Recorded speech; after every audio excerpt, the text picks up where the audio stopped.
So when I talk like this, is this good enough, or does it need to be a little bit louder?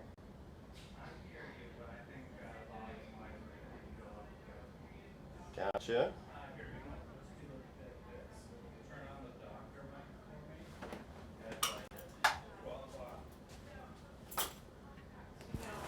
Yep. Check, check. 1, 2. Check. Oh, wrong one. Check, check. 1, 2. 1, 2. 1, 2. Yeah, I think it'll be good.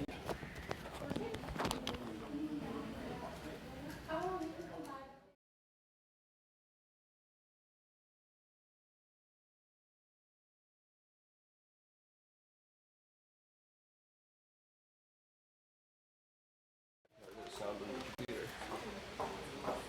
You know. What you got? What? Ayla? Check, check. Check. Yo, you're live on YouTube.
to show you how to fit the VTI lens, the NaturalVue. It's a interesting technology, fit very differently than any other multifocal I've ever worked with. Most of the aspheric near center lenses we work with, and even the distance center lenses are fit a certain way that require, and we have habits of over refracting with plus, and this is totally different. This requires us to over refract with minus to get to the end point, which is counterintuitive, and it's the reason for a lot of early failures with it. But when you get comfortable doing that, you realize you can provide people distance and near vision. That's incredible. And so we're going to get started. Lori, we fit with trial lenses like a week ago or 4 days ago or something like that. No, I haven't fit with trial. We haven't fit you with trial lenses yet. Okay, so we're starting now. We're going to use the calculator. There's a online and an app calculator for this lens where you input the vertex distance. We're going to use a standard distance of 12 for our purposes today, but the spectacle vertex distance. You determine the dominant eye, which we're going to do with Lori, and then we're going to put in her refractive sphere powers. So I actually have calculated those recently. I'm going to pull up her record to get that, so we don't have to go all the way through that again. Here you go, Lori. And thank you for helping us out tonight, by the way. All right. So we are looking at a it's right here, minus 175 sphere with a quarter diopter sill in the right eye and a 2 1/4 sphere with minus a quarter sill in the left eye. And we can put that down here. And let's open the calculator again. So I'm going to plug that in. I'm going to use just the sphere values. 1.75 in the right eye. Actually, we'll put in the sill too, minus 0.25 just so we have it there. Axis 11. Left eye is minus 2.25, minus 0.25, axis 20. And we're going to determine the dominant eye, Lori, now. We'll need that mirror there, John. Sorry about that. Just, I think we may have done this in the past. Let me get a big E. There's a big E out there. I want you to make a small hole with your hands and hold it down a little bit. Extend your elbows. Look at the E first, and then look at the E through the hole. And close your right eye. Do you still see the E? Okay, so we're dealing with a dominant left eye. Yep. Got it. Thanks for confirming that for me. And then we hit the calculator. Says that our starting power in the right eye is a minus 2. So we're going up in minus over subjective refraction. And in the left eye is 250. So we're going to grab those trial lenses and have you put them in and let you sit with them for 10 minutes. And then we're going to recheck them. Sounds good. All right. Stand by. Thanks. 2 and a 250. Good. All right. So I'm going to put the 2 on the right side of the sink here. Okay. Make sure you wash your hands. And a 250 on the left side. Okay. Great. Go ahead and pop those in for me.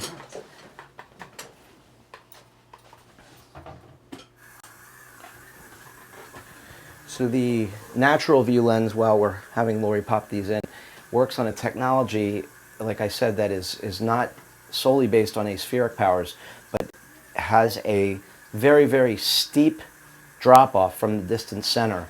So steep, I believe it's 14 diopters drop-off, that it creates kind of an aperture effect, almost like a pinhole would. And this method of correcting vision has never been done in any contact lens before. The several important factors include making sure that you clear distance to the clearest you're able to achieve on the distance eye chart, even if it's blurry. Make sure they can read the 20/20 line. When they look out a window, it should look clear, almost as clear as glasses, as a final RX. And the near vision falls into place when you add minus often, and that's the tricky thing with this lens. We're used to adding plus when we see any challenges with the near vision. This is counterintuitive and opposite. Another interesting feature of the lens, you have to let it settle for a full 10 minutes at least. If you go in and check the patient before, then you may get an inaccurate reading. So full settling for 10 minutes.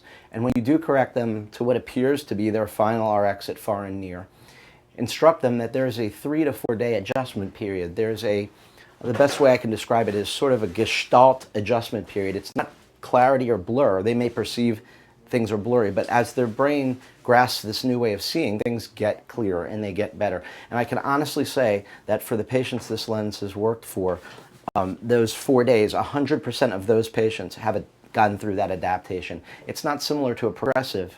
It's not a progressive lens. It's a different thing. And when your brain grabs it, you get it for those people. So we're going to wait about 10 minutes. Actually, you just sit out there if you want to just not be looking on the camera, and I'll come and get you in 10. Sounds good. All right, thanks. Thanks. So are we taking questions? Am I taking questions somehow? I don't know how they. Yeah, if we can grab Elena. Yeah, sure. We have a question in the room. I noticed when you input the information into the calculator, it has nothing. You don't even input anything in terms of add power. Correct. This lens does not have different adds. Okay. It has that 14 diopter drop off into the plus zone of the lens, so you don't need to specify add. You just need to correct them to distance vision, and all adds all the way up the scale. Tell them that if So they are you want ready to for type in someone else? And also, please feel free to remove. Okay, so yeah, viewers to, that's fine. We ask can. questions. Did that answer your question? Yes. Okay. Yeah, if you guys can just provide me their chart too. I'm going to leave Lori's in here. You can let them know that they can type in questions. Oh, okay. So evidently the audience can type in questions and they'll be feeding them to me somehow. There she's up there. I think it was brought up that this seems to work well with certain children. Certain children. So as a lot of the listeners might know, and as you obviously know, there are certain distance center soft lenses have been shown to have a positive impact in terms of their ability to control the progression of myopia. And this is a distance center lens. And they haven't done any formal studies with it now, but they've tested it on many children over a period of time, a year to 2 years, and have found that the rates of myopic progression or myopic creep have been reduced dramatically. And so it can be used in children and adults, this lens, for that purpose, or for presbyopia as well. Like when they readjust their eye. Let me find out how I'm going to be getting the questions too fed to me. You get it to like set on your eye again. She's got Is that some normal? questions. Oh, sure, sure. But you'll be feeding me the audience questions, I guess. Once. Okay, great. Great. So, when you're ready, We going in here? come on in. Yeah, come on in. Hello. That's- you guys- Thanks. Great. You want me in the chair? Okay, this is what, yeah, climb on up in the big chair there. Thank you, Kathleen. I have lenses in. Yes, so Kathleen is someone who we fit previously 4 or 5 days ago, was it? Or a week ago or 2 weeks? I can't Yeah, keep but track. I had 3 pairs, and I guess she sent me home with a pair, and then I had 3 other pairs, and I've used 2. So I've worn them for 3 days. Okay, very good. And it took me until today to be able to really see close up.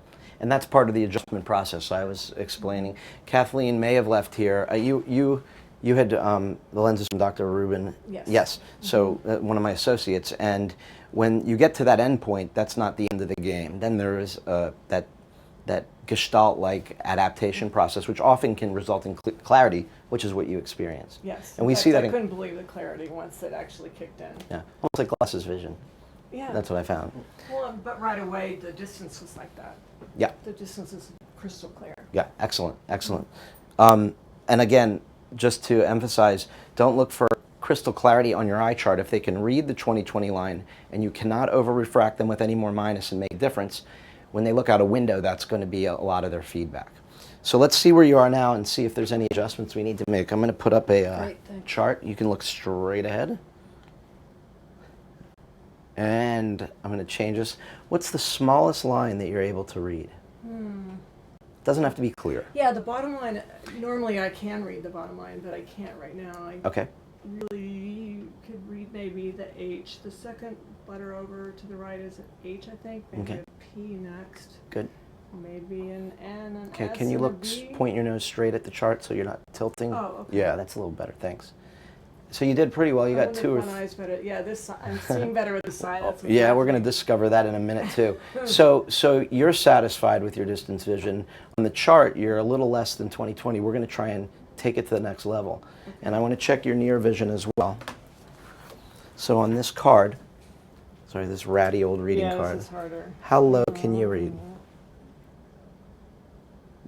without squinting, of course. You know, I was going to say, the Before- contacts don't seem to settle on my eyes really well when I'm trying to read, so Okay. it takes a little bit for them to And we're going to help you with that as well. Okay. What would you say right now is the smallest you could get if you had to? I can read the beginning. GP bifocal and Okay. multifocal lenses provide, but it So still that's- feels like there's a shadow to Yeah. the letters. And I hear that often. That's the 20/30 near line, okay?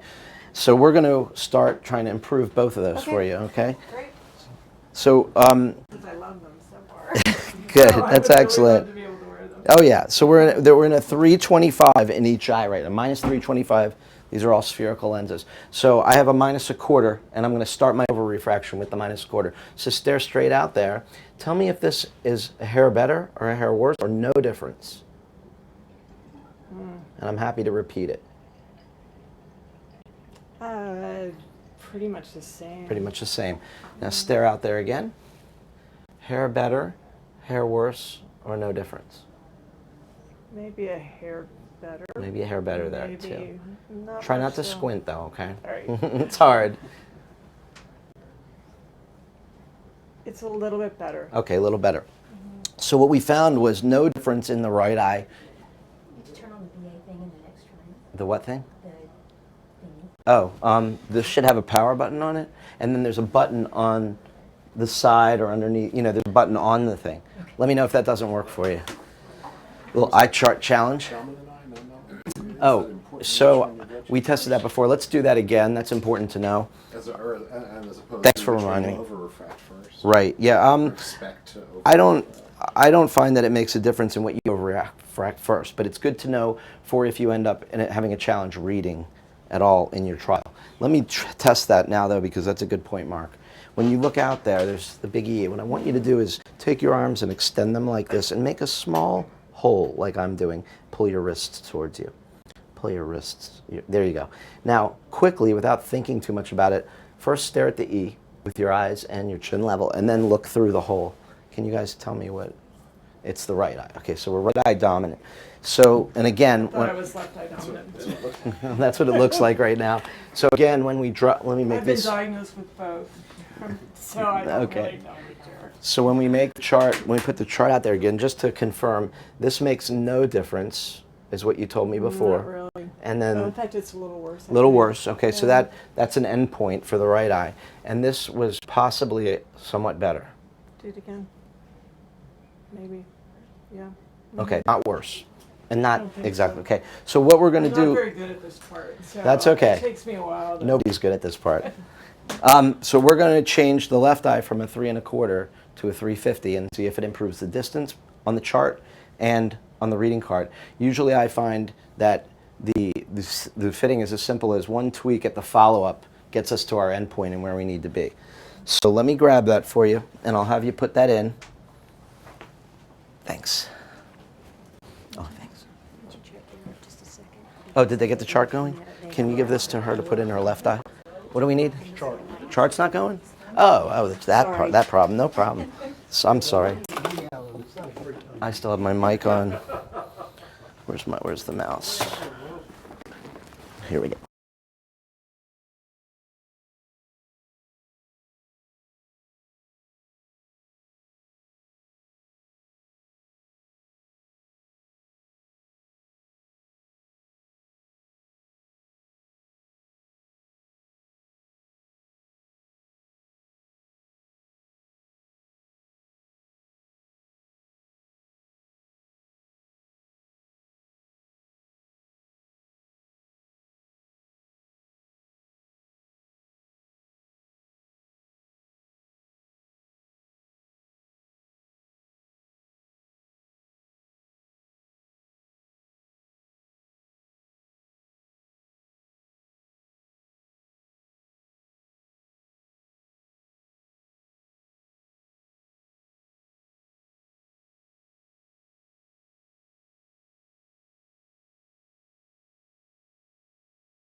Okay.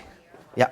Kathleen, so we'll get you to put that in the left eye, and then I'll have you wait out there for about. I'm just trying to get the makeup. Take your on my time. eye. Take your time.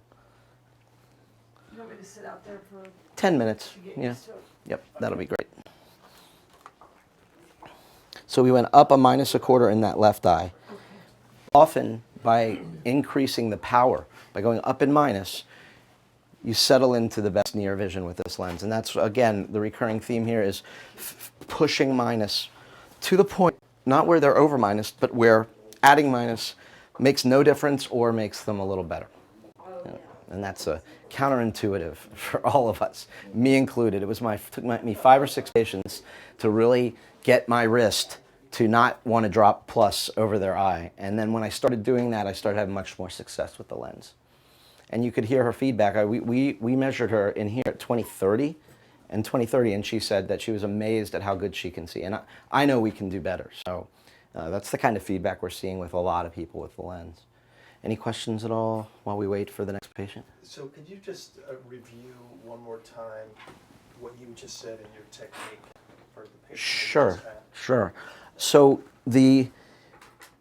often this lens is, the trial kit arrives, we try it a few times, this is what happened with me, and then we just don't have much success and figure it's another one of those lenses. And that's what happened to me. And the reason is that I didn't follow the fitting recommendations, which I often don't, because I think I know better. I was joking before, I don't read the manual for my DVD players. I don't, the new dishwasher, I got in trouble the other day for that, literally. But when I did start following the fitting guide, I started having more success, and it's totally counterintuitive because with this lens, it's a distance center lens that's over-refracted with minus. So when there's blur at distance, or clarity at distance and blur at near, it's our intuition from our experience to hold plus first over multifocal lenses, because you want to get maximum plus for the maximum reading. Well, this lens, when the distance vision falls into place, the near vision falls into place also. So, and often that requires over refracting with minus. You always start over refracting with minus with this lens. At distance, exactly. And the near will fall into place. The near falls into place. There's only one ad. It's a standard ad, so you don't have to even think about that. When I'm over refracting somebody with a loose lens, and they're getting better on each lens, and they must settle. You must let them settle for 10 full minutes, by the way, or you won't have the same success. As long as they'll take minus and it's clearing far, keep adding minus. Again, you don't. Now, do you start non-dominant versus dominant? Do you? So yeah, it doesn't matter which eye. As far as I've found, it doesn't matter which lens you drop over which eye. But knowing the dominance and non-dominance becomes helpful if at the end point when far is clear, they still don't feel good at near. You can take a quarter away from the non-dominant eye, and I found myself doing that. At the end of the day, that's what you end up with. Exactly. When working through the calculator, do you ever find that when you start with a trial lens, you have to go more plus, or do you feel that you always shift more minus? When it I would say first starting 90% of the time more minus. Okay. I rarely end up using any plus with these lenses at all, unless I find the rare patient that they're left with a little bit of trouble at near. Mm-hmm. It's the exception rather than the rule. So it's very interesting, and like I said, counterintuitive. Yeah. Do you find any difference with pupil size? Is there a better patient pupil size, like large pupils, small pupils, with this lens? Again, the answer to that is interesting. No, there's not, because this again it's not aspheric, which is highly dependent on pupil size. It's an aperture, a small aperture with a steep drop off in power. So we hate to use the word pinhole because people get the idea that you're using pinhole vision. It's really not, but it acts like a pinhole. And if you use a pinhole, you can read and see far. Regardless of the size of your aperture, it doesn't change the image, and that's how this lens works. So it performs the same or similarly in dark as it does in light. However, when you're put in a dark environment, our vision, as presbyopes at least, goes down anyway for contrast sensitivity reasons and other reasons as well. So maybe not be exactly the same, but it's not impacted as much as the aspheric lenses. Cool. Yeah, it's neat. I want to see. Can you open the door for a sec? Because first of all, it gets really hot in here, and with all you people, especially. And let's see if they're who they're going to send in next. We may be out of. That may be it for next. So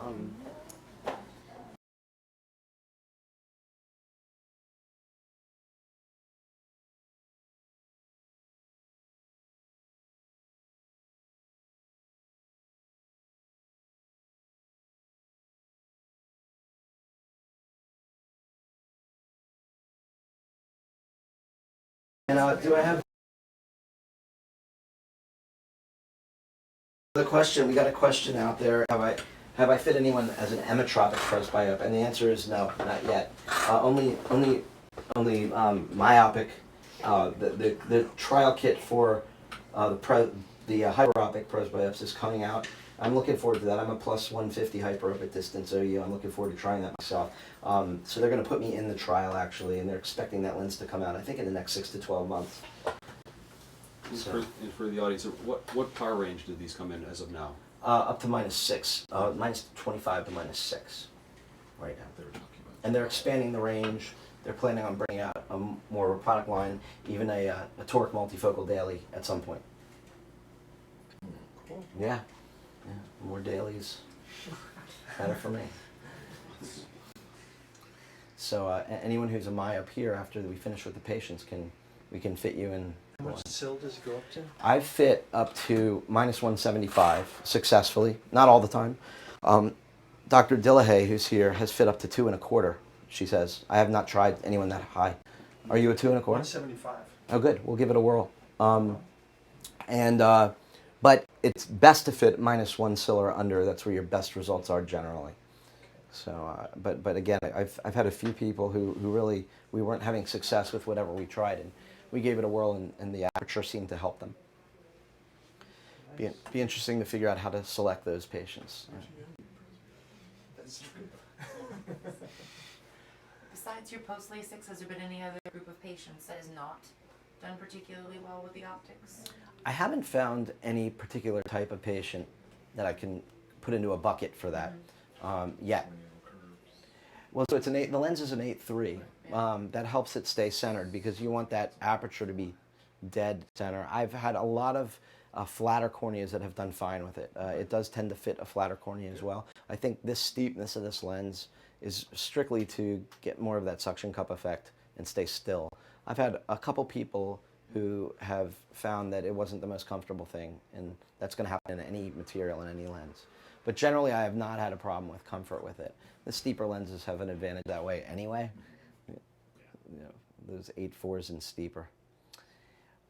So are they bringing in the next patient, or?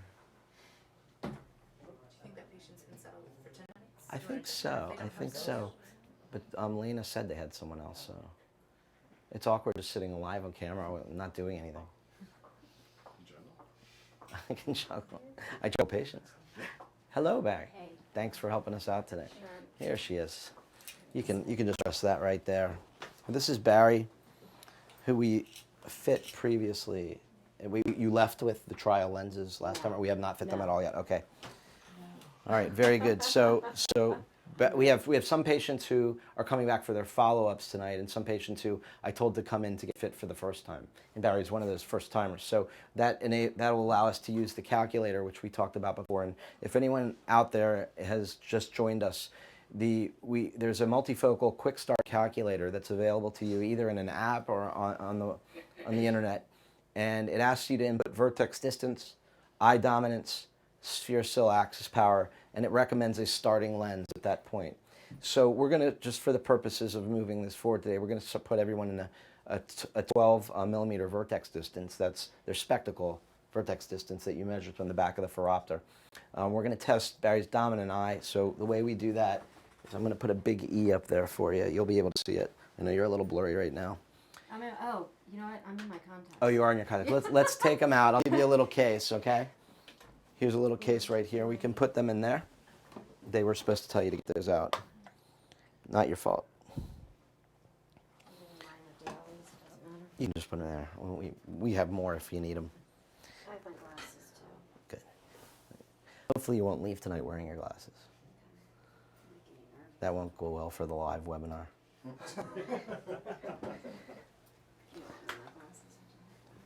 So while Barry does it, I'm going to enter her, we have her refractive data here, so I'm just going to enter, the right eye's a 350 sphere, the left eye's a 4 1/4 sphere.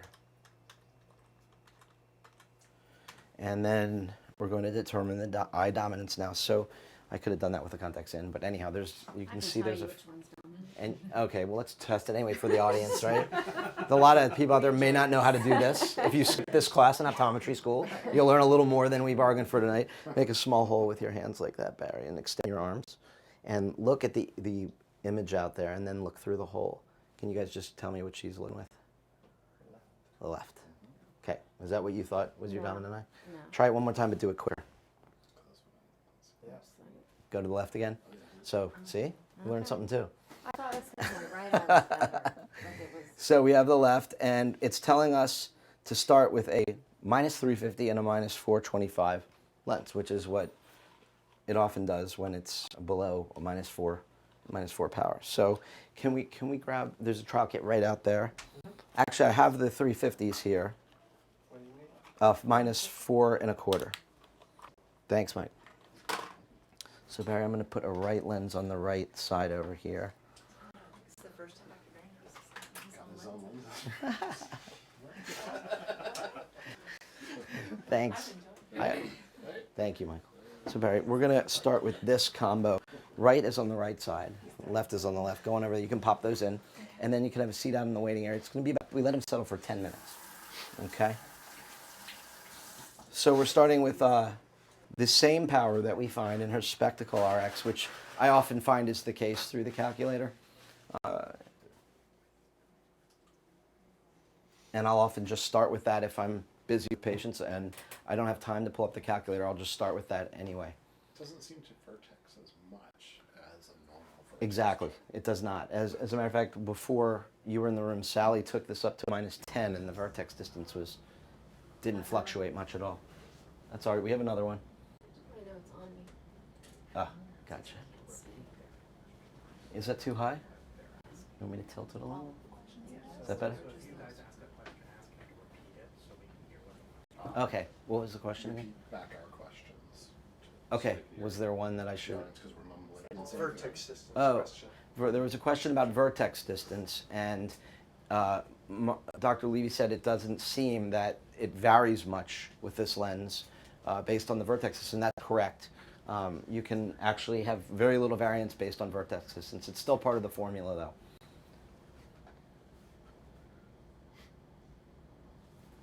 Got it? All right, thanks, Barry. I'll get you in about 10 minutes, okay?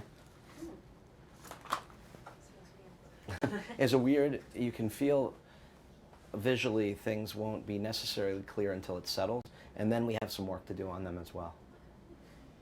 I like my other one better. Yeah, because they're settling. Edit that in post. So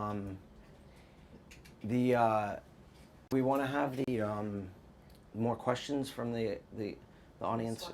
Yeah, let me go talk to Lena for a second, just because. Hold on one second.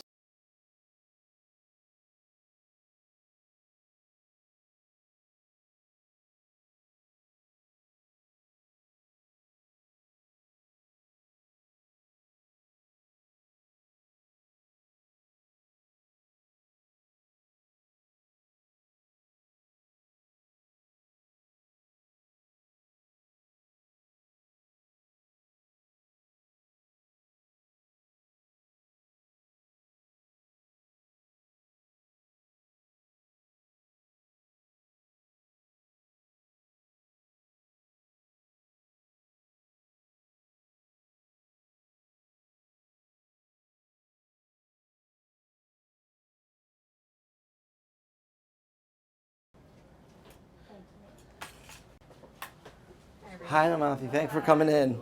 How are you? Come on up in the big chair. Good to see you again. Hi, how are you? Good. Just talking to Lauren Rubin. Oh, good. Daughter of mine. Oh, that's right. You guys know each other, right? So we're fitting the lenses that we talked about fitting today. Yes. Can I take off my? Yeah, we're gonna have you take those off, and actually, you can do that right now while I get set up here. I'm gonna give you a little. These are Barry's. I'm gonna put them on top of that lens in case I forget. And here's a case. You can pop your lenses right into here. Okay. You can do that too. So we're going to enter Namathi's data in here as well. Again, using a 12 vertex distance, we'll determine her dominant eye once she gets these lenses in. For her sphere, we're going to plug in minus 1.25 with a minus half diopter of SIL in the right eye and a minus 1.50 with a quarter diopter of SIL in the left eye at 160. And we'll get the dominance in there in a minute, and then we'll see what the calculator recommends.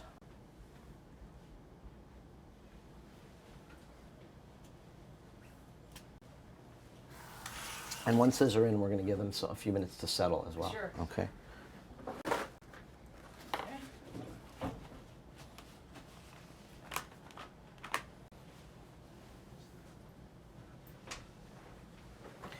Okay, first thing I want to do now is we're going to determine your dominant eye. And if you look out there, there's a big E.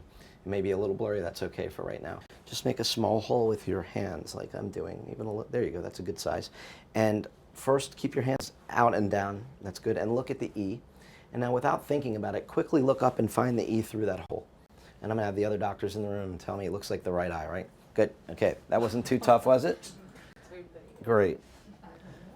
And you can want to go out there and settle, and then I'll come get you in about 10 minutes. Okay. Okay, So great. I'm not wearing anything. Oh, you didn't put the new lenses in? Yeah. I'm losing my mind here. All right, so we have the right. So I'm going to give you, you're right, my fault. We're going to grab a 150 and a 175. Hello. It's been a long day. Yeah. Clinic and then this. Hope everybody got a good little laugh out of that. So the starting lens is a 150 and a 175 in this case. So I'm going to give you these to put on, and then we'll have you go out and settle. Thank you, Jen.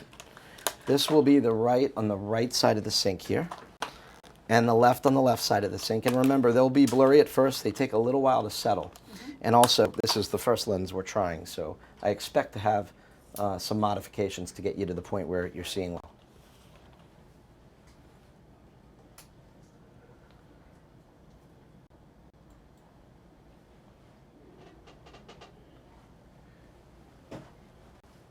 Any other questions, or we're good for right now?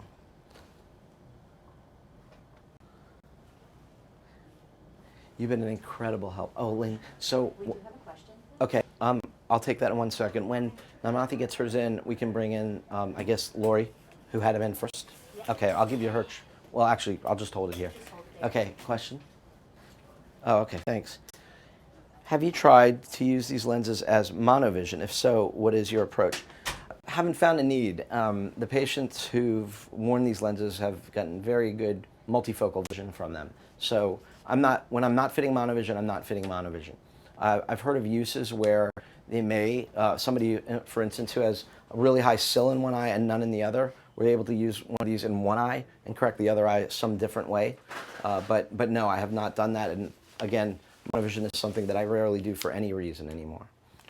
Got him? Yep. All right. So grab your bag, and then we'll come and get you in 10-ish minutes. Excellent. Thank you. And we're ready for Lori. Thank you so much.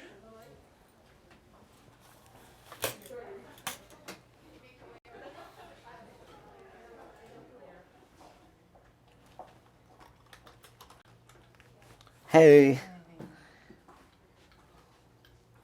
All right. Thanks for waiting, Lori. Sure.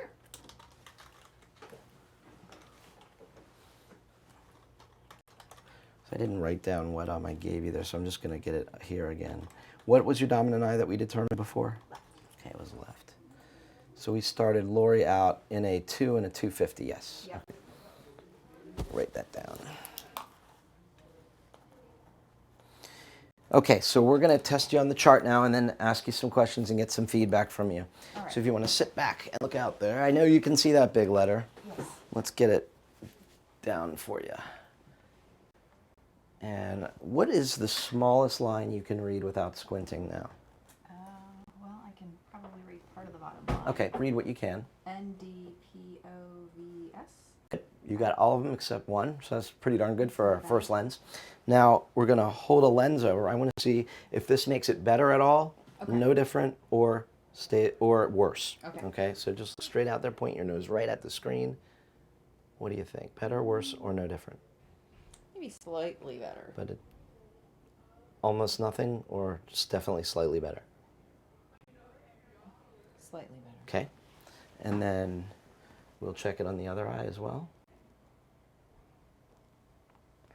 I'm happy to repeat it as much as you need. That's better. Okay, that's noticeably better. Yeah. That's what I'm looking for. I'm looking for a lens that's definitely better, and I'll change that without changing the other eye right now because we're really, well, there's a little bit of reticence to answer that. Now we're going to check the near vision, a reading card, and hold that at the distance you like to read at. Okay. And what's the smallest you can get on the card? wow, if you are reading way down here, you are doing really well. Great marketing, huh? So we are a really good 20/20 at near. I noticed that actually first when I was sitting in the lobby. The near, I was checking to see if I could read on my phone. The near was great, even before the distance was. Excellent. And when you were sitting out there after it had settled, what did you think about the distance out in the waiting area? The distance, I could notice that my left eye was not 100%. That's 100% reason to incorporate this change. Yeah. That will, when I do this, you'll also find it gives a boost to the near as well. Yeah. So we're going to do that now. Not, before with contacts, there was no possible way to read the phone. Right. At all. Very good. Then you'll put it away, right? So we're going to give you a, can I grab a 275 too? Thanks. I want Dr. Barenhouse grabbing that lens. Kind of like that. We have another question. There's about 10 or 15 doctors watching this. Do you usually check for centration after you place the lenses in their eyes? I'll usually check with the first pair, and then after that, once I've seen that. So yes, I do, but not with every pair. Thank you. All right, so we're going to have you put this in your left eye. We're going to give that about 10 minutes, and that's usually how I find these fittings roll is one tweak, and they're good to go, and generally. And every once in a while, we go through a few pairs, but generally it's a very efficient process that the patient is kind of wowed by the vision. Another point I want to make is, as with many multifocals, endpoint is not clarity on the eye chart at distance. Endpoint is where they can read all the letters on the bottom line. So it's quantity over quality. When they go look out of the window in your office, that's where they're like, wow, that's where the wow factor is. They may get clear on the 20/20 line, but high contrast targets, like most multifocal lenses, don't always give you clarity. They give you the ability to read on them. And then the background that we move ourselves into out in the real world is where they feel like they're seeing really well. And that's the case with these lenses as well. Although I find these are a little clearer even on the chart at endpoint. Making a mess here. Do you find that checking the over-refraction monocularly makes a difference for your outcome of your final prescription? Or, I mean, as far as like covering one eye, doing the over-refraction, Sometimes will it take more minus? Sometimes if I'm getting poor subjective responses, I'll try it both ways just to try and isolate it. And there is a recommendation in the fitting guide. I've developed my, thank you, Larry. I've developed my own method of doing it binocularly, and it seems to work for me. But we'll have Dr. Dillehay chime in on that as well. So I think we're going to want to get back in Kathleen.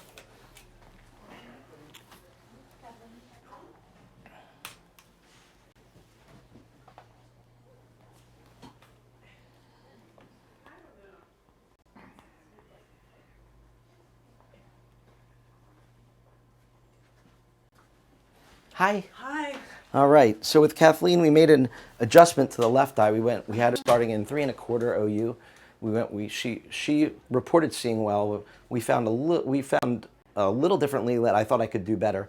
We changed her left eye to a 350, and we're going to just check on the chart. And whoa, does that chart look any different with that Yes. change? Is it clearer or blurrier? Again, I don't like they're sitting on my eye well and staying in one place. It seems like they're, at least for the blurriness, close up or for reading letters, sometimes I can read it, sometimes I can't. Okay. Right now, when you look at it and you stare at it, compared to how it was with that last pair, before I changed the left eye, would you say... If I blink and kind of get them, maybe they're just not moist enough because I do have dry eyes, I can see better. Okay, so overall, it might be a hair better. It's not any worse. It's more than a hair better. Okay, good. What's the smallest line you can read now? The last line, the first letter looks like a V, maybe an N. Again, I have to They're still blink. settling, Yeah, so they're the not movement... settled. I'm not sure what the next letter is. skip. Maybe a G. Very good. After That's that, the hardest maybe letter an on the line is that G. O, I'm not sure, a C.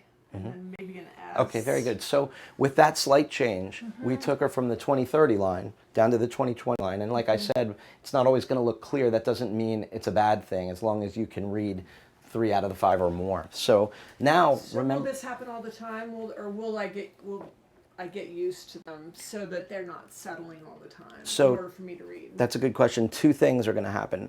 We have you adapted after 4 days to that 3 1/4 in each eye, and I changed it. So the adaptation process, once you get adapted to it, it'll settle down. Also, the lenses are moving a little bit. It's the end of the day. There's a lot of factors that cause I've been that. editing all day too, so my eyes are really tired. And we're also looking at a high contrast chart. When you look out into a background, you won't feel you're seeing as blurry as you do right now, or as fluctuating. I've been trying to read my phone to see, and that's the hardest thing to read. Yep. So I can read it sometimes and not others. Okay. Just because they kind of move in and out. Let's see, compared on this card to what you did before, if that's any different now. Just wherever you're comfortable reading is where I want you to hold it. And what's the smallest you can read now?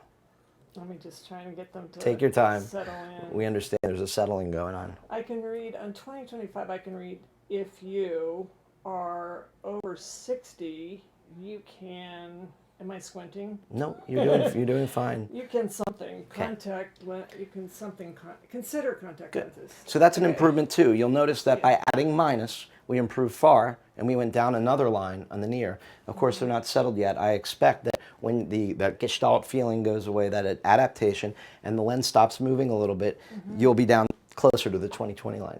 So this is the trials I'm going to give you to leave with. And then if you're really happy with them, you can order them. And if you feel like you want another modification, by all means, you'll come in and see me or Dr. Rubin. We'll do that for you. Okay. So let me give you a couple trials boxes. I should have them right here. Thanks. 325 and a 350. And I'll mark them for you. I never thought I'd be able to do this again. Isn't it wonderful? Yeah, because I used to be able to wear contact lenses, but as you get older, but in order to accommodate the distance and you can't read. And we don't know what you're talking about. You know, what I always tell people, I'm teasing you, I'm teasing you, I'm teasing you. What I always tell people is they're like getting your young eyes back. Yeah, And it really is. I'm wearing them too right now. Are you? Yeah. I thought you were waiting to be fitted. They don't have I'm wearing a bifocal contact lens. Okay. They don't have my power in these yet, but I'm looking forward to getting fit in these. Yeah, it's amazing. It All really right. is. Thank you for taking time out of your busy day for this. Yeah, I appreciate it. Excellent. All right, we'll just hand that out. So am I free to go? You are free to go. Okay. You're the first graduate. Wander around the planet, right? Right. Thank you. And then we can bring Barry back in. We can bring Barry back in. Okay, great, thanks. I think we determined Barry's left eye was the dominant one, even though she thought opposite, right? Okay, Barry, we're gonna check these now and find out what's good, what's not good, and make you see better. Okay, well, we understand that. We have an audience now, and they've seen a little bit of this, so they know that too. But we're gonna get you there, okay?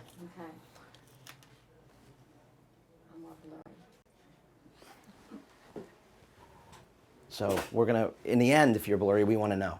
Okay. And right now we're expecting you to be a little blurry. Okay.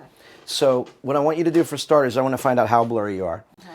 First thing we're going to do is have you look out there, and I'm going to put some letters up, and I want you to tell me what the smallest ones you can read are, even if they're not clear.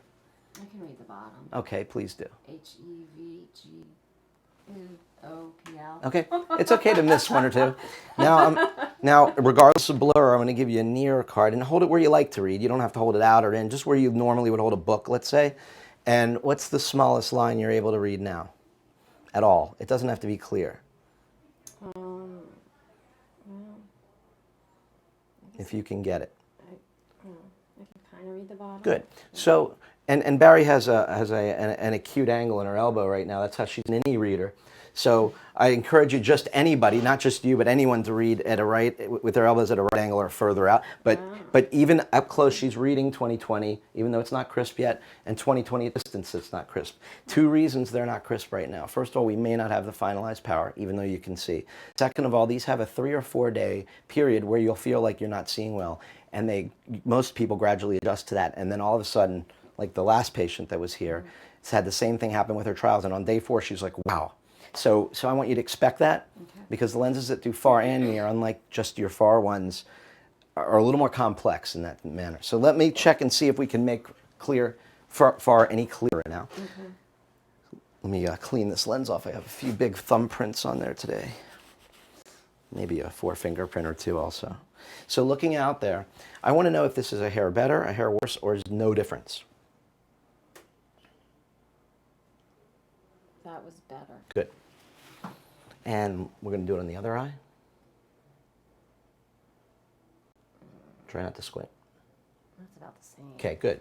So what I'm going to do is give you a new right one. We're going to give that 10 minutes. You'll see things get crisper near and far, and then we'll check that. Okay?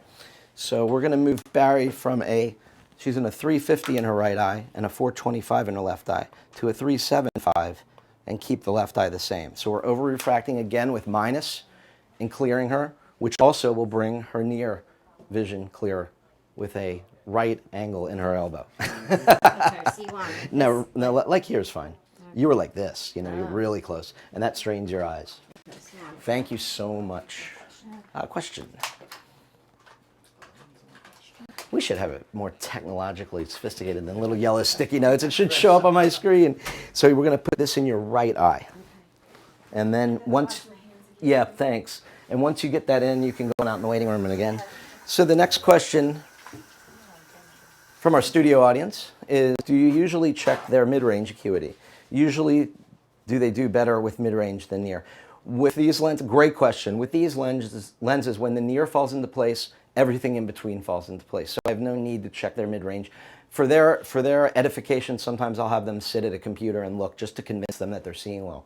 But I haven't had anyone who didn't get good near who also didn't get good mid-range yet. Guess it helps to take out the other one. Yeah, that was a good idea. But that's an excellent question. Less concern with that with these lenses. They're not bifocal. It's more of a progressive change in vision that falls into place. And it looks like we have another sticky note. Thanks, Barry. I'll come and get you in 10 minutes. And Elena, Yes?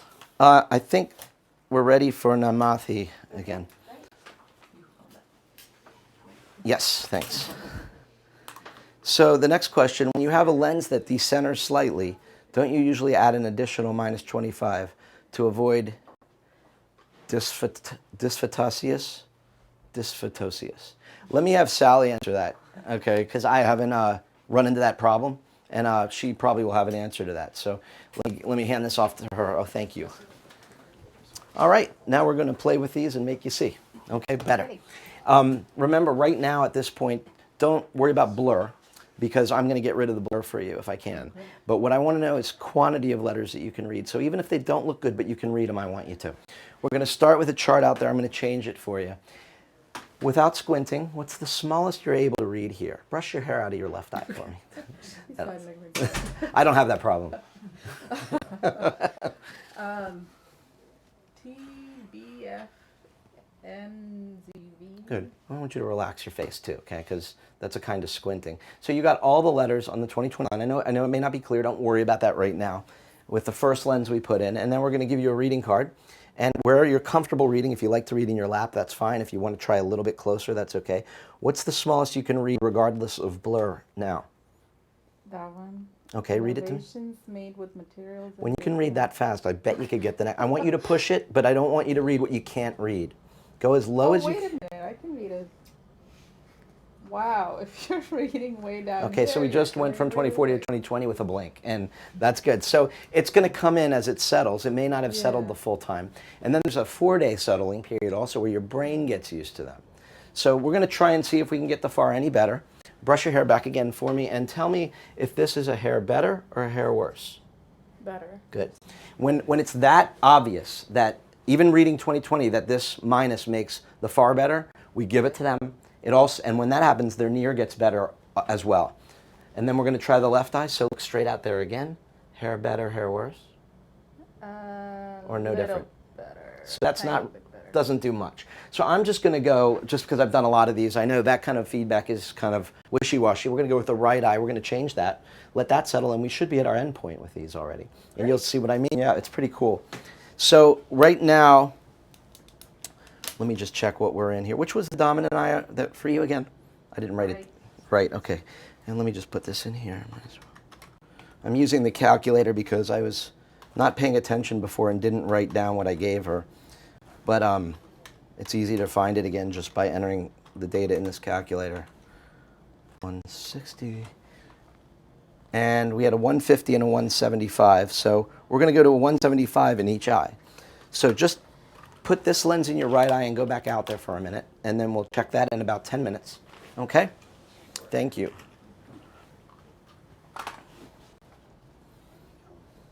Yes? When you put a lens in like a -1/4, and they have a like, wow, that's a lot better. Do you ever try to go -50, or do you just keep it at quarter unit increments at a time? If that's, I'll go up quarter increments at a time, because if you miss it, you're going to blur them at far and near. Yeah, you just add that minus, and while it improves things, when it doesn't improve it anymore, it's too much minus. Yeah. That's your end So point. you'll stop. You won't go like a -50 on that page. You just go -1/4 and go from there. Yeah. And then you'll try the next one after that. Correct. Okay. Now, unless like they start out and they're like 20/40, and that minus doesn't really make, if they don't go, ooh, that's a lot better, because sometimes that quarter is all you need. And with these lenses, it's a big mistake to overshoot. You may find you're chasing your tail and not have success. So go a quarter at a time. Oh, got it? Yep. All right. Come on back. I'll get you back here in 10 more minutes, and then we'll be good to go. Okay. So that's good. And we have Barry, I think.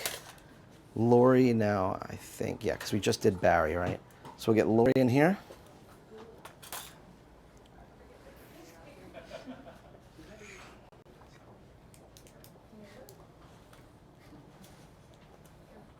All right.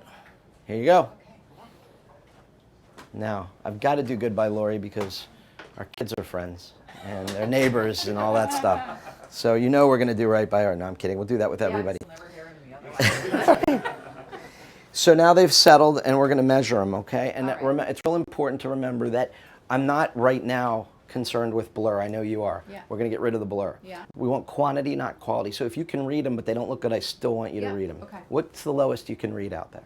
AZLGCB. Good. So you got them all. That was the 2020 line. Now we're going to give you a reading card. Okay. And what's the smallest you can read here? Wow, if you're reading way down here, you're More doing marketing really material. well. Good. Consider contact lens. Good. And you're considering them, right? I am. So right now we're at an end point as far as I'm concerned with Lori. We went from a 2 and a 250. We found that she took a quarter more minus in her left eye. That brought her to a clear 20/20 at distance and near, and in between, we'll see. But we're going to have you, I'm going to give you some boxes to try of this. And if you're happy with them, just call in and we'll get them shipped home to you, a year's supply. If you feel like they're not quite clear, come in for and we'll do another one of these and we should be good to go. Okay. Any questions? No. Pretty cool, huh? How did it look like Really when you were amazing. sitting out there? Really good. I was trusting myself to try to read things from a distance that I knew I wouldn't without correction, and they were good, but the phone was amazing. I Good. was sitting there reading the news. Good. It was not even an effort. No Facebook problems. Well, there are Facebook problems, but it's not reading. Right. Really, I have teenagers. I've got Snapchat problems. I got it. I don't even want to know about that. Mine do it too. I choose to ignore it. It's bad parenting, I know. No, you know what? So we're Some problems you can't solve anyway. So we're going to hop out here. I'll give you some trial boxes, and then you'll be set. I'll be right back. Oh.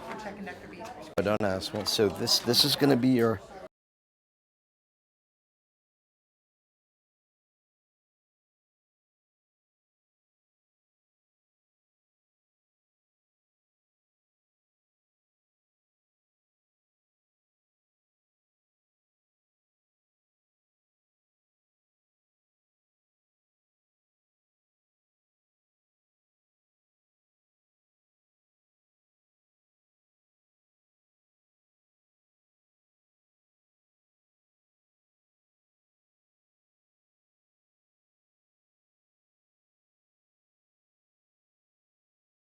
Oh, sorry. Okay, so now I think we're ready for Barry again. Let me grab Barry.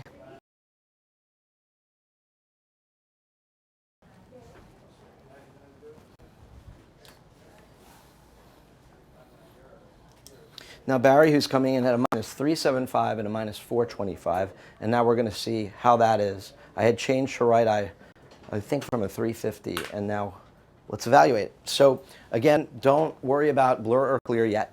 I just want to know quantity of what you can read, okay? Try not to squint. Without itchiness. So sometimes, sometimes Yeah. the contact lens change has the lens material or the curve of a different lens. You won't like the way it feels. With these lenses, there's only one. So if they're not going to feel good after a couple days, we're not going to be able to continue with that. But I might give you some drops to get used to them with that'll kind of help with that. Okay. But if they end up being dry or anything, you let me know. Okay. But thanks. I don't want you having something you can see with that's uncomfortable. So what's the smallest line you can read without squinting, as long as it doesn't have to be clear? Yet. What else? Oh, yeah, that's just kind of like, I can read some of the bottom. So let me hear what you think you can read. STFAHN. That's good sum. Okay. If that was guessing, I'm taking you to Vegas. You can guess for me there like that. But it doesn't feel. I know, don't worry about, but I told you, I already said, don't worry about that yet, okay? And I'll explain why. But I want you to listen to that, because if you don't hear that, you're not going to be happy, and you might throw in the towel prematurely and then not get the results you want. So on this card, what's the smallest line you're able to read, even if it's not perfect? The bottom. Okay? Do you want me to read it? Just read the first few words. Wow, if you're reading way down Good. here. So now with that one lens tweak, we have, again, the ability to read the 20/20 at far and near. Now we're going to see if there's anything we can do to make it clear. We're going to also consider there might be a dry eye issue here that may make this untenable for you, but we'll determine that in a minute, okay? So look out there for me. And better, worse, or zero difference, or a tiny bit of difference, are good answers. Make sure you blink. A little better. Good. Noticeably better is what you mean, right? Like you can notice. Yeah, yeah. Okay, good.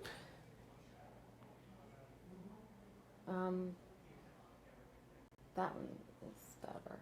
But Without. without. Okay, Yeah, good. yeah. Thank you. That's what I want to know. Yeah. So I'm going to make one more change in your right eye. It'll bring in a more clarity at near and far. That might be that little bit of clarity you're missing. And then we'll let you settle. And then after over a few days, we'll find out if it is the eyes that are bothering us or something else, okay? So Barry had been in a 3-7-5 and a 4-2-5. We're going to move her to a 4 and a 4-2-5. Do you mind grabbing a 4 out there for me? Is that two different ones? Yeah, it'll be a little bit Okay. different. They'll be like one step different. Okay. But you'll see when this one settles, it'll be like, oh, Right. you know, you'll kind of feel it. When they're off at all, these lenses, you don't feel comfortable. Right. And then there's a 4-day period where you may not feel comfortable because your brain hasn't adapted. Okay. And that's what I don't want you to distinguish as they're not working. Okay. Thank you. You guys, you docs want a job as a tech? You're doing a great job. Barry, put this in your right eye for me. The left eye staying the same? Yes. Okay. Thanks. Take this out and then I should wash my hands really good. That's a good idea. Always a good idea.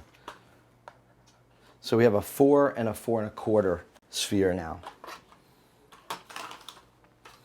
I'm going to go grab your 4 1/4. Let me squeeze out. Come on over here. Sorry. Michael.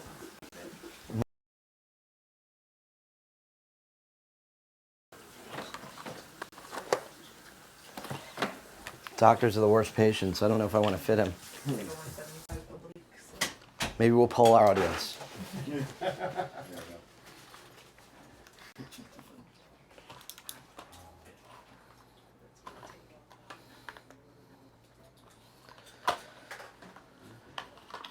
And then I'll get you in, once that's in about 10 minutes again, okay? And that should be all.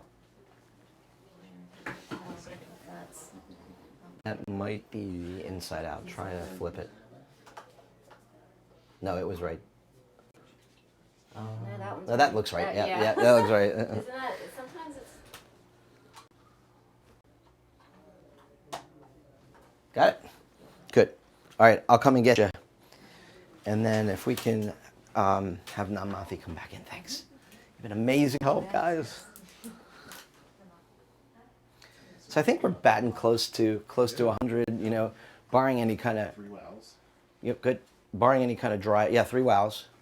That wow factor is important. All right, and I know you're on a tight schedule, so I think we're close. Now, for Namathi, we started with a -150 and a -175. We held the -1/4 over and found an improved distance in the right eye, so we went up to a 175 OU, and now we're going to test that. So looking out there, I'm going to change these letters again. like to move them around for people. Smallest you're able to read. NaGFEC. Good. And that's all of them. And now let me check the near. And then we're going to check for clarity as well, okay? Okay. Smallest you can read here. The bottom. 'Kay. Wow, if you're reading way down here. Good. I need a new near card. This is about 20 years of the same thing. My wife says I say it in my sleep. All right, so I'm going to see one more time now to see if there's any additional clarity I can give that's definitive with a -1/4. So brush your hair one more time for me. And better, worse, or no real difference? Tiny bit better. That's a no for me when they say that. And better, worse, or no real difference? Oh no. Good. So this will be the lens that you leave with. And over the next 4 days, any visual problems, anything that feels like they're not comfortable, might fade away because there's this adaptation period with these. Most multifocal lenses don't have that. But with these, they definitely do. And I find for the people that are successful that everyone adapts. I have not had a problem with anyone not adapting when they get to 2020. So hopefully you won't be the first one. Let me do it. I'm sure you'll let me know. So I'm going to give you samples. Okay. If you're thrilled with them after about 4 or 5 days, call in and order them. If you feel like they need a little more help, we'll do another follow-up during our regular clinic hours. Okay. All right, great. Let me give you some samples first, though. Okay. It's the same in each eye now, you lucky dog. I know how to do it. You got very lucky, right and left. Can we give her another box, though, a 175's thing? And if you follow her out there, she'll get that for So you. this is, like, the power is more than my previous lens. So the powers are different because it's a different technology. Okay. It's apples and oranges comparison. Okay. Yeah. Thank you. Very good. Thank you. All right. Have a good night. Thanks for coming out tonight. I really appreciate this. We're going to get Barry another few minutes. Any more questions from the peanut gallery in the room? Nothing. That's another good. We're seeing another good fit there. After the fitting seminar, we're going to fit Dr. Mike Barenhouse, who has 175 SIL. And I'm going to see how we do. I've had a couple of high SIL patients up to 175. I've had a couple successes, a couple failures. Dr. Dillehay, who works for the company, has fit up to 2 1/4. I haven't been able to do that yet, but like we said before, generally -1, under -1 is SIL is a big hit with these, and above it is a hit or miss. But it can work. It can be a real out-of-the-box option for people. All right. So let me go see. What's going on in the other room, and I'll be right back.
Thanks.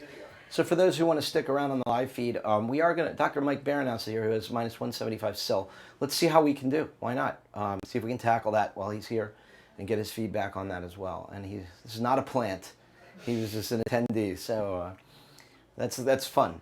Yes, we have another question. Sure. Here's a patient starting script. Do you adjust for, did you spherical equivalent at all with something like that? You know, it depends. So we're looking at a script that's minus 375 with minus 2 SIL in the right eye and a minus 350 with minus 2 SIL in the left eye. And the question is, will I adjust for the, will I adjust for a spherical equivalent to kind of get the SIL down a little bit and try? Yeah. I mean, I'll try anything. Yeah. Even a quarter will take it to 175, but that doesn't mean that I'll still translate into good vision. With this lens, I'll try that with any lens. Sometimes with the aspheric lenses, I want to try on my refraction to see how little SIL they'll take and still be 20/20 and then fit that too.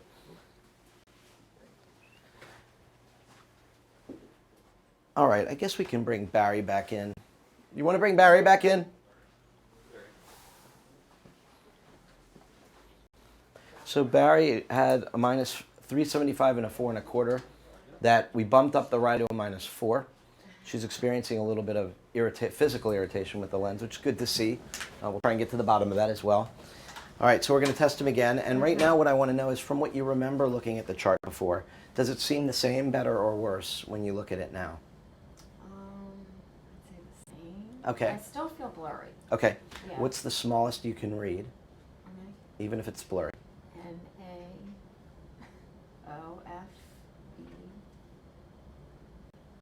Okay, so 20/20 minus 2. And Oh, then minus 2. Oh, that's not good. I'm doing That's okay. worse. And don't judge whether it's good or bad. That's about as good as it was before. I think you nailed it before, though. So sometimes might have to check their subjective response. Wasn't accurate. Maybe it is. I don't know. But what's the smallest you can read here? Okay. Wow, if you're reading right down. Good. So you can get the bottom. That's great. Memorized. No, I'm just kidding. Now let's drop some more. I'm gonna, reading was really good. Far was off. I'm gonna drop some more minus and see if Barry takes it. So look out there for me. And hair better, hair worse, are really no different. Oh, it's better with that. Better with that. Yeah. And that was a very definitive better. She didn't hesitate. So I'll often give you that, and that'll add to take those halos and that little bit of blur you're feeling away. Here. It was better with this. Better with it. Yeah. So look out there again. Okay. Well, I also will ask this question. I'm going to drop it over both. Tell me which has a bigger impact out there. Is it more better? That's terrible grammar. Here, or more better here? More better when I drop it there, or more better when I drop it there? Probably the left. Okay, on the left. So the left's even more than the right. So we're going to go up again, another notch there. I'm going to put her in I'm going to go up on both of them. So we're going to go up to a 425 and a 450 now. That's okay. These numbers don't add up like the other. They're not comparable because these are a different technology. Okay. It doesn't mean your powers went up. Okay. It's just the way they work at a higher power for you. Just a 4.5? Yeah, I'll need a 4.5, please. Thanks. So Barry, you're going to throw those away. I feel like I'm the most Okay. No, you're fine. You don't make any assumptions here. You don't really know what I'm doing. Just go with the flow. Oh, we've been talking out there. Oh, you have. So I think I've had the most changes. No, that's okay. Right and left. Okay. 425 and a 450. So we have a couple more questions. I'm going to go for the easy one first. Do you test with the room lights up, or is this just for filming the webinar? I generally test with the room lights up when I'm testing. In this office, we have it set up for that. And the next question is, the fitting guide suggests to drop the power in the non-dominant eye in order to gain better acuity for near. But from your experience, it seems like you seldom have to do that. Yes, I seldom have to do that. That's kind of a last-ditch effort if they're still complaining about near. Remember, the strong suit of these lenses is the near vision. And almost anyone that you get clear at far in the lane, their near falls into place. But I have had an exceptional patient here or there where I have to add a quarter to the non-dominant just to make them happy at both. It's not anywhere near monovision. It's a quarter diopter. But that makes the difference often between them reading well and not reading well. And again, it's rare that I have to do that. Fluorescein. It should be on, here, I'll give you mine, but it should be on the wall in there. Here's a couple strips. Thank you. That's serious optometry going on in that room. They needed fluorescein tonight. I'm fitting contacts here. Does it matter that before? I mean, I've been feeling just like kind of like I feel. That does like matter. it's very- That does yeah. matter because if you don't get used to the feel, then we can't wear this type of lens. We have to go to something different. But we'll want to see if we can get you clear before we do any, make the assumption they're not going to feel good after you get used to them. I feel itchy. Okay. Yeah, it's also the end of the day, so Yeah. that might have something to do with it as well. Touch my, and I And just touch yeah, my eyes right, sometimes. right. You have good hygiene though. Good hygiene. So those are all excellent questions, and these are all things I tackled while I was, getting used to fitting these lenses. It's so unnatural for me to hold minus even to this day, but I know with this lens I need to do that, and I think that's the reason most people fail is because they just don't get used to that concept. And it's a totally different technology. You've got lenses out there that are incrementally different because they're aspheric and they operate slightly differently. Some of them have no ads. Some of the same ads, some of them have medium, low, or high ads, and you're used to fitting those your way. This lens is in a class by itself. It doesn't operate the same way, and it doesn't hold to those same rules. So keep that in mind when you're fitting it. It's a different animal. Follow that guide. You should have a lot of success with it, like we're having here tonight. The last patient seemed a little exophthalmic. You could see the whites of her eyes over. We may be dealing with some type of thyroid condition as well as general dry eyes. So if we have a failure with her, I just want to make sure it's not because of the vision, but the fit and the comfort. I'm sure all of you out there grasped that little subtlety. Good. We don't want to give her a full 10 minutes, so I'm going to go off camera again for a little while. Hi. I guess we could get started with Mike while she's settling. Yeah, it needs some fluorescent. Yeah, I just gave him a whole bunch. Here, take this and there you go. You guys, they're going crazy on the fluorescein. What's going on in that room? You need a spray can of fluorescein? You want to? That would be a good idea. Grab a mic and we'll get started. Dr. Barenhouse, who we'll plug in the calculator and see what it says. It may break the computer. It sounds like. Minus a quarter. What's his dominant eye? Right. I checked his lensometry. He was a minus 0.5 on the right. Minus 0.5, right eye. Minus 1 1/4 cell. 105 axis. And left eye? Minus 0.5. 175. Axis 75. Another question, have you converted monovision patients to NaturalVue? There's a question coming through from Dr. Hal Oster. Cal? Hal. Oh, Hal. Okay. Oh, Hal. Hey, Hal. My fellow deadhead. So, have I converted patients from monovision to this? No, because I have almost no patients in monovision. Would I? Yes, but I haven't done it. Hello, So Dr. I'm Barenhouse. wearing the lenses. Oh, they did it? Oh, I didn't know they did it already on you. Yeah, I got one pair, but I haven't been checked. They've only Okay. Have you had them on 10 minutes? Close. Yeah, great. But, yeah, they feel great, and I have about 1 3/4 diopters of sill. I got you here. Your staff knows your script by heart. Uh-oh. Is that what So, they have to know that to get hired? Exactly, but they feel good, and actually I'm surprised because I put on spherical lenses before, and the vision was not very crisp, but this is actually crisp. Now I don't know what my acuity is per se if I were to have it measured, but the actual feeling of my vision is very good. It's a good And I was start able point. I mean, definitely for social, I can go out and read read my phone, and I can see far away pretty well. Well, let's see if we can refine that. Sure. Usually there's a lot of refining. We hit the vision. We've so far graduated 4 out of the 5 people, and the 5th one's settling out there to 20/20 distance in the air. It's kind of what I see in clinic. So let's check. Oh, what's your dominant eye, by the way? Right. I have to trust you on that. I'm not going to test it. Do this.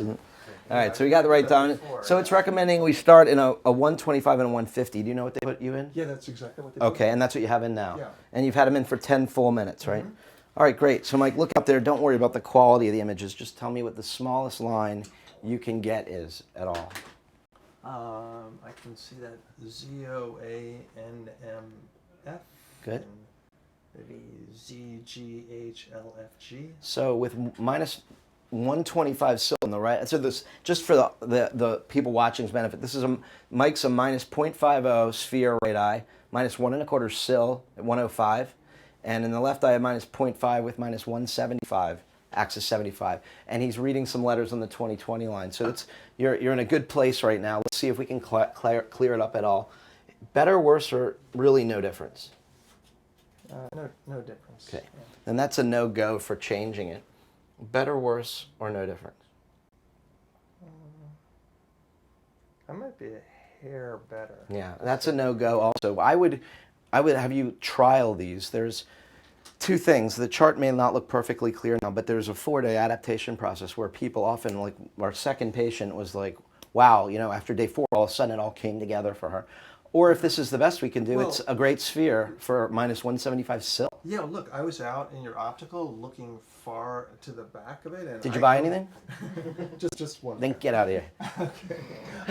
But anyway, the vision was very clear, and it was just everything seemed crisp compared to when I've worn spherical lenses, like a definite crispness that I liked. Different technology. It's doing it a different way, and I would say out of the high sills that I've tried, half have had a similar response, and they've liked it because it's simple. It's a daily, and there's no real daily option in the multifocal that is successful so far. Because I'm so used to wearing glasses that the vision definitely, with context, the peripheral vision is definitely better.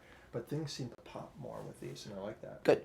I'm really interested to hear what you say in 4 or 5 days, so we'll give you a bunch of trials. No charge? No charge. Okay. No charge. Thanks. All right, so great. So that's great to see that success with the sill. Again, I don't expect that on every patient, but that's a doctor trying them who's tried everything out there. So we only have Barry left, I think, right? I think it's been about 10 minutes. Can you bring Barry back in? Ask Barry to come on in. And we had changed Barry from started with a 375 and a 425, and right left. We went to a 4 and a 425, and then we went up another minus to a 4 1/4 and a 450. Now we're going to see how you're seeing, okay? So the first question is, compared to how that chart, what you remember it looking like before, is it any different? Better, worse, or the same? I think it's better. Good. So let's check the near too, and then I'll ask you some details about how you're seeing, some more quality questions. How low can you read? I have it memorized. I'm going to read the different parts. Yeah, read the one above that. That's still tiny enough, right? If you're over 40, you can consider contact. So that's 2025, and of course she knows the 2020 line by heart. Only the first part. So there's two things that happen. Well, first of all, the unknown is how they're going to feel after 4 or 5 days. The vision does get clearer for most people because there is an adaptation with these. We're going from single vision lenses with you to multifocals. Any brand I put you in, there's going to be an adaptation. Right. This one is a pretty strong one, but I found that people who get good vision with them and that they're comfortable with, almost 100% of them, if not 100%, get through that adaptation and see better at the end. How many days? About four. I've seen people go as many as 5, as few as 3. Yeah. So give them a good whirl, and I'm going to tell you an eye drop to use in case they are feeling dry. And then if you feel like they're feeling better and you're seeing better, you can either order them or you come in for another follow-up with me. Either way. Okay. Nighttime can be a little blurrier than daytime, so judge them first during the day. Although these do have a really good night profile. You think these are the right prescription? I think they might be, but again, you're not. Still blurry. I just went over that with you, right? Okay. So, I got it before you leave. I got to make sure you heard what I said and you listened to what I said. That they're not going to be perfect till you go through the adaptation process, and even then, I may need to make another tweak. Actually, you know what? That's a good point. Let's hold another. Make sure. Sometimes at this point, I'll hold 1 more quarter minus just to make sure I didn't miss anything. So let's do that again, because if I can improve it, I want to.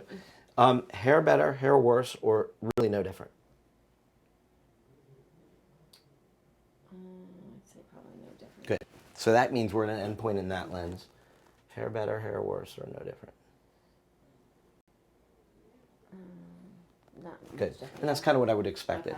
Now, they do get better visually, okay? And let me give you these. These right now we're in a 425 and a 450. Again, those numbers have nothing to do with what your old prescription was because these are the multifocal contacts. 425 is going to be your right eye. Put a big R on here for you. And then 450 is your left eye. And there is, see if I have some sample drops here.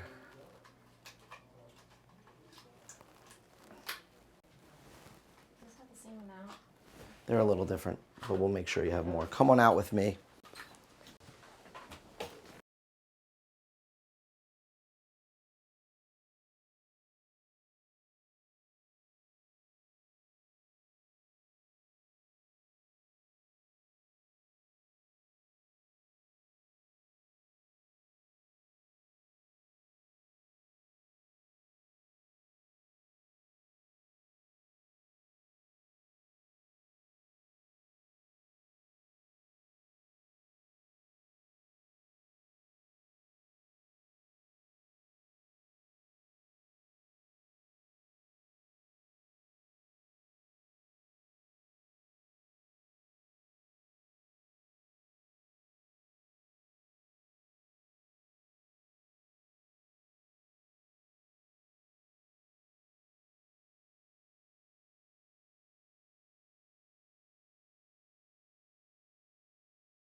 Yeah.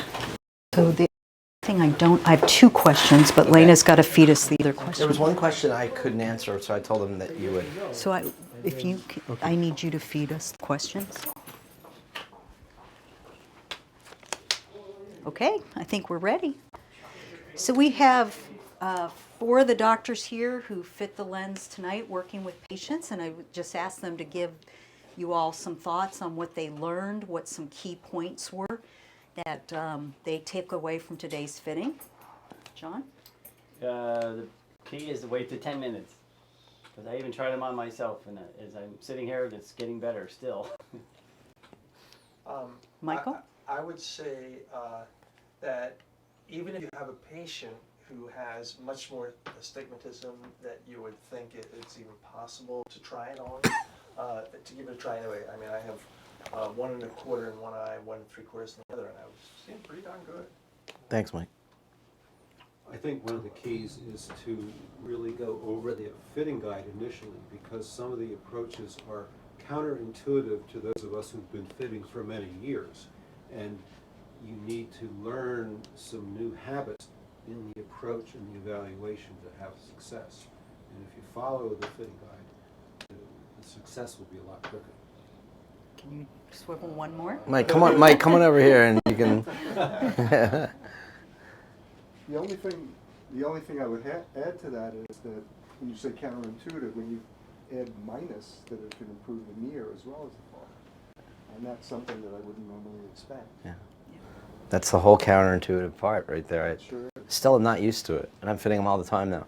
Amazing. So in our room, all the patients we fit were 20/20 or 20/15 at distance. Did you have those results? 2020, we didn't try on 2015, but they all were. We got a wow factor in 4 out of 5 of them, right? I think so. Excellent. Yeah. Oh, sorry. Sorry, we're trying this live streaming thing to The figure that out. the only challenge we ran into was somebody who was a little ex-ophthalmic and may be having some dry eye issues, but as she was leaving, she reported the comfort was improving. So the vision was good for her though, and the jury's out right now on that. But the 4 out of the 5 were comfortable and clear, far and near. I was really surprised with these 2 doctors because they both had a lot of cylinder and more on the oblique axis, especially Michael, that we were able to get such good vision. And even with John, I think we got you down to 20/20. So his lenses are still settling in. Yeah.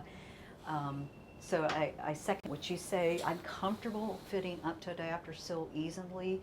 Above that, it kind of depends on the patient and how sensitive they are to that cylinder. But it also reinforced our ultimate goal that we want to bring out a multifocal toric in this lens. And we believe that that's really an important attribute. So just to finish up with a couple questions, and then Lena will read us some more, but the 2 that I have is when you have a lens that decenters slightly, do you need to usually add -1/4 to avoid problems with vision at night? So I go by what the patient tells me, especially like when we were working with John. You don't really get a strong over-refraction response with this lens. If you want to show this to yourself, take a pinhole in your exam room and then try to over-refract yourself looking through a pinhole. Really, it's very hard to appreciate ±1/4, ±1/2 power change when you're looking through a pinhole. And this lens is very similar. So with John, the over-refraction was very non-specific, but when we changed the lens power, he immediately saw improvement. And that's the most important thing you can do. If the patient comes in after they've worn the lens for a couple days and says, I'm having trouble driving at night, look on the back of your vision enhancement guide and always add that -1/4 to the dominant eye first. Second question is, please explain the 4-day gestalt improvement is. What is the mechanism? So I think what that means is after 3 to 4 days, some people have improved comfort and improved vision. And part of it is the brain learning to adapt how to use that induced aperture. And part of the comfort after 3 to 4 days is most patients coming out of a SiHy, their tear film adapting, or the lens is a little bit larger, the edges are a little bit thicker, and them getting used to a new fit, a new feel of a lens, just like wearing a new watch. So I see it about day 3 to 4 that both of those things tend to improve for patients, both fit, comfort, and vision. That was 3 things, but fit, comfort, and vision. Other questions? Monovision. Okay, so how do we deal with monovision? So the hardest thing about writing a fitting guide is that I don't know where you're starting. So if you say, give me directions to your practice, I don't know where you're starting. And monovision in particular is hard for me to give you exact advice on, because you might overplus somebody by a diopter in one eye, you might do +2. But in general, use this as an example. Let's say someone's -3 OU, and you have them in a +2 monovision ad. So they come in wearing a -3 and a -1 in their non-dominant eye. I start half of that ad. So I would start them with a -3 and a -2. I gave them half of what you had them in previously. I tell them in 3 to 4 days, you're going to notice in your non-dominant eye that your distance vision isn't clear anymore. Give me a call, and then I take them to full distance prescription +1/4. So my final RX for this example would be -3, -275. Does that make sense? And that just helps the patient step through that monovision adaptation. If you want to be more specific than that, you can watch when the stereo returns in their non-dominant eye. But it happens for most people 3 to 4 days. I've seen it take as long as 2 weeks, but generally the patient will call you back in 3 to 4 days, and then you just make that change to full distance RX +1/4. Why do I add that extra +1/4 in their non-dominant? Because I know if they were in monovision, they probably had really big near reading demands.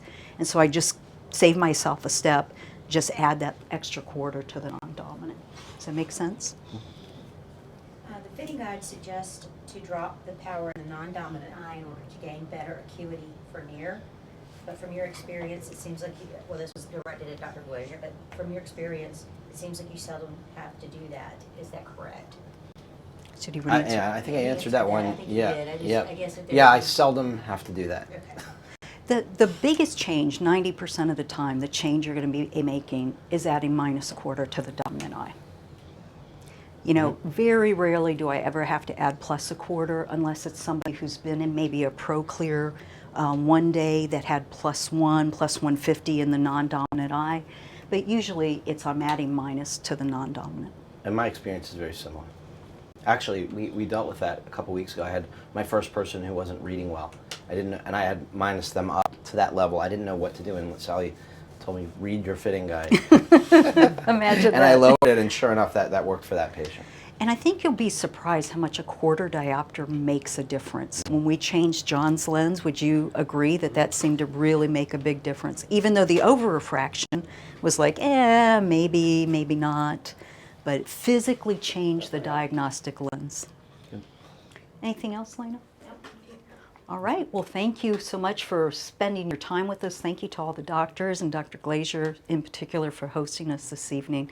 And if you have any questions on our website, you're welcome to email me at sdillehay@vtivision.com, or please feel free to call me even when you have a patient in the chair. I'd rather answer your questions up front and not have the patient leave unhappy.